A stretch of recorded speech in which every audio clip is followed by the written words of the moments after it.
Welcome my channel one shot पाठशाला पर। मैं हूं जीतू फौजदार। आज से हमारा नया सेशन स्टार्ट हो रहा है, चैप्टर नंबर 2 पॉलिनोमियल बहुपद। वैसे तो आपने क्लास 9 में थोड़ा बहुत बहुपद आपने पढ़ा होगा, पॉलिनोमियल के बारे में जाना होगा, लेकिन आज हम फिर भी वहीं से बेस से स्टार्ट करेंगे। ठीक है, तो कुछ बंदों को बेस अगर क्लियर नहीं होता है तो बाद में थोड़ी समस्याएं फील होती है कि सर ये कैसे आया, फिर कमेंट्स आती हैं। ठीक है, तो इससे पहले अगर हम इंट्रोडक्शन पार्ट में बेस से बिल्कुल स्टार्ट करेंगे, बहुपद की बिल्कुल जड़ पे जाएंगे। ठीक है, कि बहुपद का जड़ क्या है, सर जड़ से कहां से, बिल्कुल कहां से स्टार्ट हुआ है, वहीं से इसका स्टार्ट करेंगे और पूरा के पूरा इसका इंट्रोडक्शन पार्ट क्लास 10 तक का इसको आज कंप्लीट कर लेंगे। ठीक है, तो आप स्टार्टिंग में फोकस जो है अपना इधर ही रखें, कहीं भी इधर ना जाए। ठीक है, दूसरा क्या है कि देखो, वीडियो की स्टार्टिंग करने से पहले मैं हर बार बात बोलता हूं कि आप समझ के चलो और कंसेप्ट को पकड़ के चलो। ठीक है, अब करते हैं वीडियो की स्टार्टिंग। चैप्टर का नाम क्या है, बहुपद। चैप्टर के नाम से ही थोड़ा आगे चलेंगे। देखो, बहु प्लस पद, दो इसमें आपको पार्ट दिख रहे होंगे इस वर्ड के, बहु प्लस पद। तो भाई बहु पे वो चला है ना कि सास बहु वाला बहु समझो। ये जो बहु का मतलब है ना, बहुवचन वाला है, हिंदी में समझो तो बहुवचन मतलब अनेक शब्द। ठीक है, अनेक से इसका रिलेटेड है कि साथ निभाना, साथ के आगे तुम चले जाओ और वहां पर फिर सास बहु वाली बातें करने लग जाओ। ठीक है, और पद का मतलब होता है पार्ट या हिस्सा बोलते हैं। ठीक है, तो कई सारी चीजों से मिलकर बना होता है आपका बहुपद, जिसमें आपके छोटे छोटे आपको पद देखने को मिलेंगे। अगर थोड़ा सा और क्लियर करूं, देखो पॉली का मतलब तो आप सबको पता है कि सर मैनी होता है। ठीक है, और नोमियल का मतलब होता है आपका टर्म। ठीक है, टर्म से मिलके बना होता है। तो बहुपद की जो जड़ की बात कर रहा हूं मैं, वो जड़ है आपकी टर्म, मतलब आपके पद। ठीक है, अगर आपने टर्म को अच्छी तरह सीख लिया तो बहुपद को सीखने में कोई दिक्कत नहीं आएगी। ठीक है, तो सबसे पहले तो मैं आपकी इस पर बात करूंगा कि सर ये टर्म जो वर्ड लिखा हुआ है, इस टर्म वर्ड का क्या मतलब है। अब देखो, इस पर थोड़ी सी चर्चा करेंगे। क्या है भाई आपका टर्म, मतलब पद की बात करेंगे कि सर पद होता क्या है, कि सर आप किस चीज को कह रहे हो, क्या पद की कंडीशन है, कैसा होता है ये दिखने में। ठीक है भाई, तो देखो पद क्या है। पद में आपका बहुत सिंपल है। ठीक है, अभी आप नोट मत करना, पहले जो बता रहा हूं वो चीजें आप समझना। तो क्या कहोगे कि सर पद क्या है, कि पद आपका सिंपल सा है कि पद में एक तो आपकी होती है रियल नंबर, एक आपको देखने को क्या मिलेगा, रियल नंबर, और दूसरा मल्टीप्लाई के साथ देखने को मिलेगा आपको उसके साथ में एक वेरिएबल। ठीक है, क्या मिलेगा सर, एक आपको रियल नंबर होता है और दूसरा आपका वेरिएबल होता है। रियल नंबर तो सब समझते हो यार, वास्तविक संख्या होती है। ठीक है, हिंदी में बोलूं तो वास्तविक संख्या, और वास्तविक संख्या के साथ में देखने को मिलेगी आपको चर संख्या। ठीक है, चर में क्या होता है, जैसे वेरिएबल, चर मतलब होता है एक्स वाई जेड, इसमें से कोई भी आपको चीज देखने को मिलेगी, कोई भी चर आपको देखने को मिल सकता है। ठीक है, और वास्तविक संख्या तो आप सब जानते ही हैं। ठीक है, कोई भी वास्तविक संख्या हो सकती है। तो इन दोनों चीजों के मिलने से क्या बनता है कि सर आपका एक टर्म बनता है। कि सर अच्छा, तो एग्जाम्पल में देखो, थोड़ा मैं एग्जाम्पल देखो कि सर आप ये कहना चाह रहे हो कि मैंने वास्तविक संख्या, चलो मैंने फाइनली 7 ले ली, 7 ले ली आपने, कि सर मैंने एक संख्या ले ली 7 और वेरिएबल मैंने सर x ले लिया, सर ये टर्म बन गया। हाँ यार, क्यों नहीं है, ये टर्म है। ठीक है, इतना ही सरल है, बस चीजों को समझना, थोड़ा सा धीरे धीरे आगे चलेंगे। ठीक है, क्या करेंगे सर, 7x टर्म है, बिल्कुल 7x आपका एक टर्म बन गया, एक पद बन गया। ठीक है, कि सर ऐसे मैं ले लेता कि 7 ले लिया और x की पावर ले लूं, जैसे मैंने पावर ले ली 4, तब भी एक टर्म है, बिल्कुल एक टर्म है यार, क्यों नहीं है एक टर्म, बिल्कुल। आपका रियल नंबर और वेरिएबल होना चाहिए मल्टीप्लाई के साथ में, आपका टर्म बन गया। ठीक है, सर ये तो बहुत सिंपल है, लेकिन इसमें भी एक कंडीशन है, उस कंडीशन को आपको ध्यान रखना है कि सर ये टर्म कब कहलाएगा। ठीक है, और वो कंडीशन क्या है, वो कंडीशन आपको ध्यान से देखना है। क्या कंडीशन है, देखो भाई कंडीशन समझ लो पहले। सर कंडीशन ये है कि जो आपने वेरिएबल लिया है, जो चर लिया है, इसकी जो पावर है ना, इसकी पावर की कुछ कंडीशन है। ऐसा नहीं है कि इसकी आप पावर कुछ भी ले लो। ठीक है, तो इसकी पावर की कुछ कंडीशन है। क्या कंडीशन है वो देखो कि सर पावर की कंडीशन क्या है, कि वेरिएबल की पावर जो है, वेरिएबल की पावर आपकी जो होनी चाहिए वो कैसी होनी चाहिए। देखो पहली कंडीशन तो ये है कि वो कभी भी नेगेटिव नहीं होगी। ये जो आपकी पावर दिख रही है, ये कभी नेगेटिव नहीं होगी। ठीक है, समझना मैं क्या बोल रहा हूं, ठीक है। मैं बोला मैंने कि सर इसकी जो पावर जो आप देख रहे हो, चर जो आया है x, इसकी जो पावर लगी है, घात लगी है 4, ये कभी भी नेगेटिव नहीं होगी। पॉजिटिव में कुछ भी हो सकती है, 4 होगी, 40 होगी, 400 होगी, 4000 हो, इस चीज से फर्क नहीं पड़ रहा है। क्लियर है? ठीक है कि सर पहले तो मैंने लिख दिया कि नॉन नेगेटिव होगी, नॉन नेगेटिव होगी आपकी पावर, और नॉन नेगेटिव मतलब पॉजिटिव यार, ठीक है। मतलब इसकी जो पावर होगी वो हमेशा और हमेशा पॉजिटिव ही दिखेगी अगर आपने इसको टर्म बोला है तो। क्लियर? पहली चीज कि सर दूसरी की कंडीशन, दूसरी भी है भाई, क्या है दूसरी कंडीशन भैया? ये है कि इसकी जो पावर आपने देखी है ना, ये आपकी पॉजिटिव तो होगी ही होगी, लेकिन इसकी भी एक आगे क्या कह रहा है कि सर ये जो होगी वो इंटीजर होगी, मतलब पूर्णांक संख्या होगी। क्या होगी? कि सर पूर्णांक में से होनी चाहिए।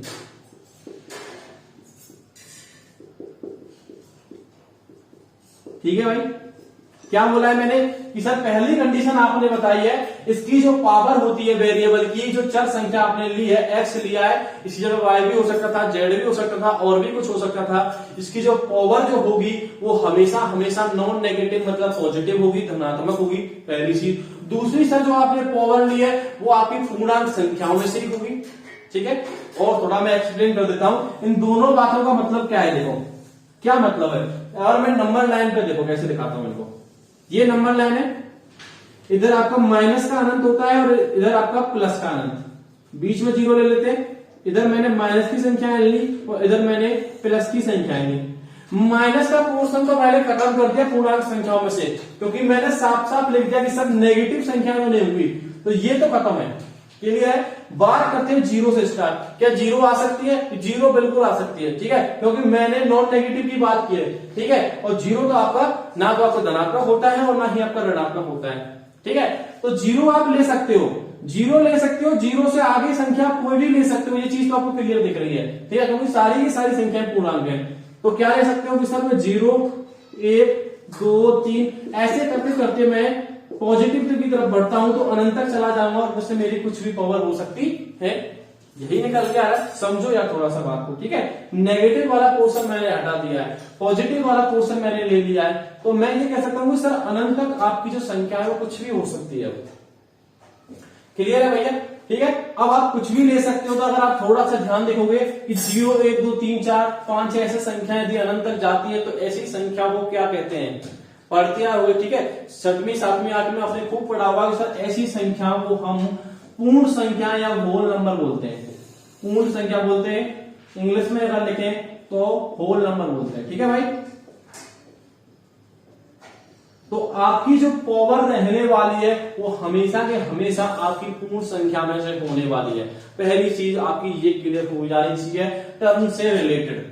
ठीक है भाई, अब बताओ टर्म में कोई दिक्कत है कि सर आप थोड़ा और एग्जांपल देके बता दो। क्लियर यार, एग्जांपल भी देंगे। देखो कैसे, अभी आपने 7x4 की बात करी थी। क्लियर, अभी मैंने क्या किया कि मैंने और ले लिया, चलो मैंने 3 ले लिया। क्लियर, और 3 मैंने ले लिया x की पावर, जैसे मैंने आपको -2 रख दिया, 3x की पावर -2 रख दिया। कंडीशन फुलफिल हो रही है। सबसे पहले आप चेक करो सर टर्म है कि नहीं। तो सर आप सिंपल से आप मुझे बोलोगे सर आपने अभी बताया है कि ऋणात्मक तो होनी ही नहीं है, नेगेटिव तो होनी ही नहीं है, तो ये क्या हो गया कि सर ये टर्म नहीं है। क्लियर है? थोड़ा समझ में आया इस बात का मतलब? देखो एग्जांपल, जैसे मैंने एक एग्जांपल लिया है कि मैंने लिया है √2 x की पावर 2। अब मुझे एक बात बताओ, क्या √2 x की पावर 2 एक टर्म है? थोड़ा सोच के बताना। ठीक है, सोच लो क्या है कि सर ये जो √2 दिख रहा है वो इसी का दिमाग में ऐसा तो नहीं आ रहा कि सर ये √2 है, पूर्ण संख्या होनी चाहिए थी। भाई ये जो संख्या आपने ली है ना, ये रियल नंबर होनी चाहिए। तो √2 आपका एक रियल नंबर है, पता है आपको, इससे कंफ्यूज मत हो जाना। ठीक है, यहाँ पे आपका ऐसे भी आ सकता था, -2x की पावर स्क्वायर ऐसे भी आ सकता था, इससे हमें कुछ फर्क नहीं पड़ता, ये बस आपका रियल नंबर होना चाहिए, इतना है। ठीक है, तो ये तो इस चीज से देख रहे हैं सर रियल नंबर है, रियल नंबर है। x की पावर 2 है सर, मतलब ये भी कंडीशन फुलफिल हो रही है, क्योंकि पूर्णांक इंटीजर भी है और नॉन नेगेटिव भी है, इसमें भी आपका इंटीजर है और नॉन नेगेटिव है। ठीक है, तो इस चीज से कंफ्यूज मत हो जाना कि रियल नंबर कहीं देख के माइनस का आ रहा है, सर -2 आ रहा है तो ये टर्म नहीं, ऐसा कुछ नहीं है, ये रियल नंबर होनी चाहिए। जो कंडीशन में बता रहा हूं तुम्हें बार बार, वो जो है वो x की पावर की बात कर रहे हैं, ठीक है, वेरिएबल की पावर की बात कर रहा हूं मैं, क्लियर है। और एक दो एग्जांपल देखो, जैसे मैंने अभी 2 लिया है, अगर मैं इसको ऐसे ले लेता हूं, √2 रख देता हूं इसकी पावर। अब मुझे बताओ, आपको वास्तविक संख्या दिख रही है, वेरिएबल दिख रहा है, वेरिएबल की पावर आपको √2 दिख रही है, तो क्या ये टर्म है कि सर अब ये टर्म नहीं है, ठीक है, क्यों नहीं है, क्योंकि √2 साले क्या है, इंटीजर नहीं है, पूर्णांक संख्या नहीं है, पूर्ण नंबर में से नहीं है, होल नंबर में से नहीं है, यही चीज कहना चाहोगे, बिल्कुल ये टर्म नहीं आता, ठीक है। अब आपकी चीजें थोड़ी सी दिमाग में बैठ रही है। अच्छा, एक दो एग्जांपल और ले लेता हूं, जैसे मैंने एग्जांपल लिया है अभी 3, ये ले लिया 3/x, 3/x ले लिया, ठीक है। अब मुझे बताओ ये क्या एग्जांपल आपको 3/x दिख रहा है, ये एग्जांपल आपका क्या है, टर्म है कि नहीं है। सर ये तो थोड़ा कंफ्यूजन हो गया, देखो कंफ्यूज मत होना, आप इसको कैसे लिख सकते हो कि सर मैं इसको ऐसे लिख सकता हूं कि 3x की पावर -1 आ जाएगा यदि ये ऊपर आएगा, आएगा कि नहीं आएगा, कि सर बिल्कुल आ जाएगा। अगर ये -1 ऊपर आ गया तो उसकी पावर माइनस में हो गई, और पावर माइनस में होने से आप सर क्लियर कह सकते हो बिना सोचे समझे कि सर ये टर्म नहीं होगा, क्लियर है भाई, ठीक है। अब आपको इतना समझ में आ गया कि सर आपका पद क्या होता है, आपने बहुपद की जड़ को थोड़ा सा पकड़ लिया, ठीक है। अभी इसके बारे में और भी बहुत सारी चीजें सीखनी, अभी केवल आपने टर्म को पहचानना सीखा है, पर आखिर में पहचानूंगा कैसे कि ये पद है कि नहीं है, इतना आपने अब तक समझ लिया, ठीक है। अब मैं इसको अगर आगे इस पर हम बहस करेंगे तो इस पर अगर आगे वाला टॉपिक वो आएगा इसकी घात का, किसका, कि सर इसकी हम पावर की बात करेंगे, कि सर इसकी अगर मैं डिग्री निकालूंगा तो डिग्री कैसे निकालूंगा, तो आपका अगला टॉपिक रहेगा डिग्री ऑफ टर्म, क्या आएगा, डिग्री ऑफ टर्म, ठीक है भाई, डिग्री ऑफ टर्म मतलब सर आपकी पद की घात की बात करेंगे। डिग्री को हिंदी में क्या बोलते हैं, घात बोलते हैं, घात, घातक सा वर्ड है, ठीक है।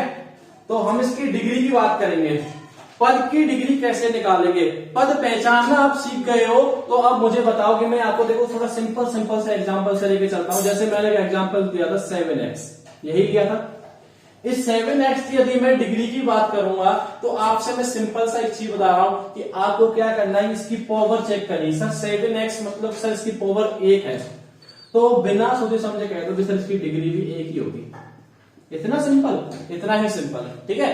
क्या करना है, सर 7x मैंने देखा कि सर x की पावर 1 है तो डिग्री कितनी हो गई, 1 हो गई, ठीक है भाई, समझना थोड़ा पहले, बाद में लिखना, अभी चीजों में ट्विस्ट आएगा। 3x स्क्वायर, 3x स्क्वायर आ गया, अब बताओ डिग्री, कि सर मुझे x की पावर 2 दिखी, वेरिएबल की पावर मैंने चेक किया तो मुझे सर पावर 2 दिख रही है, तो डिग्री कितनी हो गई, कि सर 2 हो गई, बहुत अच्छे यार, गुड।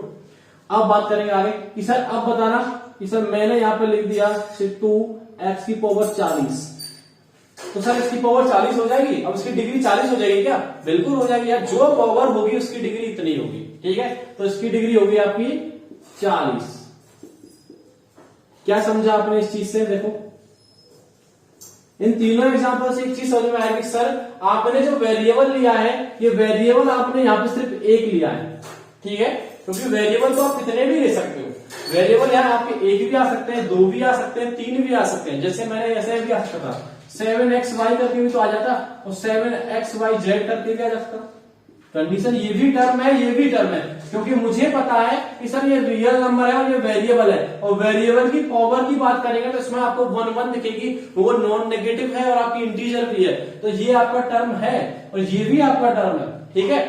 तो वेरिएबल से फर्क नहीं पड़ता कि एक वेरिएबल वाले होंगे, 2 भी आ सकते हैं, 3 भी आ सकते हैं, उससे ज्यादा वेरिएबल आ सकते हैं, इस चीज से फर्क नहीं पड़ता। अभी फिलहाल ये समझना कि सर आपने जो ये वाले एग्जांपल लिए हैं, इन सब एग्जांपलों में आपने केवल और केवल एक ही वेरिएबल यूज किया है, ठीक है। यहाँ y भी आ सकता था, z भी आ सकता, उससे फर्क नहीं पड़ता, वेरिएबल एक आया है आपका। जब आपका वेरिएबल आपको 1 दिख जाए और जैसे इसमें x से ही x यूज हुआ है और कुछ यूज नहीं हुआ है, तो आप कह सकते हो कि सर यदि एक वेरिएबल हो, कंसेप्ट लिख लो अभी, ठीक है। नोट नंबर 1, एक ही वेरिएबल वाले, एक ही वेरिएबल वाले टर्म की डिग्री जो होगी, की जो पावर होगी वही होगी, ठीक है। वेरिएबल की पावर ही उसकी डिग्री होती है, उसकी डिग्री होती है। क्या समझा कि सर यदि एक ही वेरिएबल आपको क्वेश्चन में, बस आपको एक ही वेरिएबल दिख रहा है भैया, तो आपको कुछ ही नहीं करना है, उस वेरिएबल की जो पावर होगी वही उसकी डिग्री होगी। सिंपल सा बात है। जैसे मैंने और एक एग्जांपल ले लिया कि मैंने ले लिया 25y और y के ऊपर मैंने लिख दिया 3, ठीक है। आपको सिंपल सा देखना है कि सर वेरिएबल एक ही यूज हुआ है यहाँ पे y, और y की पावर यदि 3 है तो इसकी डिग्री कितनी हो जाएगी सर? इसकी डिग्री 3 हो जाएगी, ठीक है। क्लियर है? जब इसकी डिग्री 3 हो गई, अब थोड़ा सा बात करते हैं इस पर, ये थोड़ा सा और समझना। यदि वेरिएबल एक से ज्यादा आ जाए, एक से ज्यादा वेरिएबल आ गए, जैसे यहाँ पर आपका x आया है और y आया है, ठीक है, तो कैसे करोगे? फिर सर थोड़ा सा जो कंसेप्ट है वो चेंज हो जाता है भैया, ठीक है। कैसे चेंज होगा कि फिर क्या करना है आपको, जितने भी वेरिएबल यूज हुए, चाहे 2 हो चाहे 2 से ज्यादा हो, सबके लिए एक जैसा। कैसे करोगे कि सर सबसे पहले देखेंगे कि वेरिएबल कितने यूज हुए हैं, कि x और y यूज हुए हैं। अब उनकी पावरों को क्या कर लो? ऐड कर लो। जैसे x की पावर 1 है, y की पावर 1 है, इन दोनों को ऐड किया, क्या निकल के आया? 2 निकल के आया। तो इस टर्म की डिग्री भी आपकी 2 ही हो जाएगी। समझ में आया भैया? देखो इससे और समझ लो, तो 7xyz लिखा हुआ है, 7xyz कितने वेरिएबल यूज हुए हैं कि सर एक से ज्यादा यूज हो रहे हैं। कितने यूज हो रहे हैं? एक से ज्यादा, इतना पता होना जरूरी है बस। अगर एक से ज्यादा यूज हो रहे हैं तो सबकी वेरिएबल की सबकी पावरों को ऐड कर लेंगे कि सर x की पावर 1 है, y की पावर 1 है, z की पावर 1 है, टोटल आया 3, तो डिग्री भी 3 हो जाएगी भैया। आया? आप समझ गए? ठीक है। और एग्जांपल ले लो, जैसे आपने यहां ले लिया 2x y² z³ ऐसे ले लिया। एग्जांपल देखो, एक रियल नंबर दिख रही है, दूसरा आपको वेरिएबल आपको दिख रहा है, वेरिएबल की पावर आपको नॉन नेगेटिव दिख रही है और इंटीजर में दिख रही है, ठीक है। ठीक है, एक चीज मैं आपको थोड़ा सा बताना भूल गया कि जब भी आप डिग्री निकाल रहे हो, थोड़ा ध्यान से देखो, जब भी आप डिग्री निकाल रहे हो तो सबसे पहले दिए गए क्वेश्चन को आप चेक करो कि सर वो टर्म है कि नहीं है, क्योंकि अगर टर्म होगा तो ही हम डिग्री की बात करेंगे, अदरवाइज हम डिग्री की बात करेंगे ही नहीं। फॉर एग्जाम्पल देखो, पहले तो इसको समझ लो। जैसे मैंने 2xy² और z की पावर q दे दी आपको, आपसे डिग्री पूछ लिया, सबसे पहले तो आपने इसको चेक करो टर्म है कि नहीं है, कि सर ये टर्म है, साफ साफ दिख रहा है, क्योंकि ये रियल नंबर हो गया, ये वेरिएबल हो गया, और वेरिएबल की पावर आपको नॉन नेगेटिव है और इंटीजर की है। क्लियर है? तो सर अब इसकी डिग्री कैसे निकालेंगे? तो सबकी पावरों को जोड़ दो यार, जो जो वेरिएबल यूज है। इसकी 1 है, x की, y की 2 है और z की 3 है, 3 और 2 5 और 6, डिग्री कितनी आ गई भैया? 6 आ गई। डाउट है कोई? बताओ, कोई दिक्कत आ रही है? नहीं आ रही। अब एक एग्जांपल पर थोड़ा सा आप ध्यान दो। एग्जांपल मैंने आपको सिंपल सा लिया है कि मैंने ले लिया 2x y और z की पावर -1, और अब आपको ये क्वेश्चन खुद से सॉल्व करना है, ठीक है। 1 सेकंड में क्वेश्चन का आंसर निकालो, उसके बाद में करूंगा। तो सुनो, अगर आपने इस क्वेश्चन की अगर डिग्री निकाल दी तो भाई ये एक बवंडर है। कैसे? क्योंकि मैंने आपको अभी अभी बताया था कि आपको क्या करना है, सबसे पहले चेक करना है कि टर्म है कि नहीं है, ठीक है। आपने इसकी डिग्री निकाल दी है, तो इसका मतलब ये है कि आपका ध्यान नहीं है इधर। क्यों नहीं है? क्योंकि इसकी पावर माइनस में आपको दिख रही है -1, और अगर पावर माइनस में दिख गई किसी भी वेरिएबल की, ठीक है, तो वो टर्म नहीं होगा, और टर्म नहीं होगा तो उसकी डिग्री की बात हम नहीं करेंगे। आपको ये बात पता होनी चाहिए, ठीक है। सपोज करो ऐसे एग्जांपल आ गया कोई कि 3x की पावर 2 और y की पावर 1/2 और आ गया z की पावर 1/2, ऐसे अगर क्वेश्चन आ गया तो अब इसकी आप डिग्री निकाल देते हो, तो ये भी एक खतरनाक चीज है। क्यों? क्योंकि सर इसकी जो y की पावर और z की पावर में देख रहा हूं वो 1/2 में दिख रही है, मतलब इंटीजर नंबर नहीं है, आपके पूर्ण संख्याओं में नहीं है, पूर्णांक संख्या नहीं है, ठीक है। तो ये भी आपका टर्म नहीं है। अगर टर्म नहीं है तो टर्म की डिग्री की बात कहां से हो जाएगी, जब वो पद ही नहीं है तो यार, ठीक है। उस चीज को हम निकाल रहे हैं, पद की घात निकाल रहे हैं, पद की डिग्री निकाल रहे हैं, तो उसको पहले पद तो बताओ कि पद है कि नहीं है। तो ये चीज भी आप लिख लो कि जब आप यहाँ पे नोट लिख रहे हो तो उसके ऊपर लिख लो कि सबसे पहले मैं चेक करूंगा कि सर वो डिग्री होनी चाहिए, पहला पॉइंट। दूसरा पॉइंट आप लिख लो कि सर अगर एक ही वेरिएबल यूज हो रहा है तो उसकी पावर जो होगी वह उसकी डिग्री होगी। 2 बात हो गई। तीसरी बात लिख लो कि सर अगर एक से ज्यादा वेरिएबल यूज हो रहे हैं, एक से ज्यादा लिखना, दो मत लिखना, क्योंकि 3 में आ जाए तो भी कंसेप्ट सेम है, 4 आ जाए तो भी कंसेप्ट सेम है। तो सर एक से ज्यादा जब भी एक से ज्यादा जब भी वेरिएबल यूज हो रहे हैं तो उन वेरिएबलों की पावर को हम ऐड कर देते हैं, और ऐड करने का जो वैल्यू निकल के आती है वही उसकी क्या होती है, डिग्री होती है। तो अब आपकी समझ में आ गया टर्म क्या होता है, टर्म की डिग्री क्या होती है। अब कहीं ना कहीं आपने बहुपद की जड़ को पकड़ लिया है, ठीक है। अब आगे चीज आपके लिए बहुत ज्यादा सरल होने वाली है, ठीक है।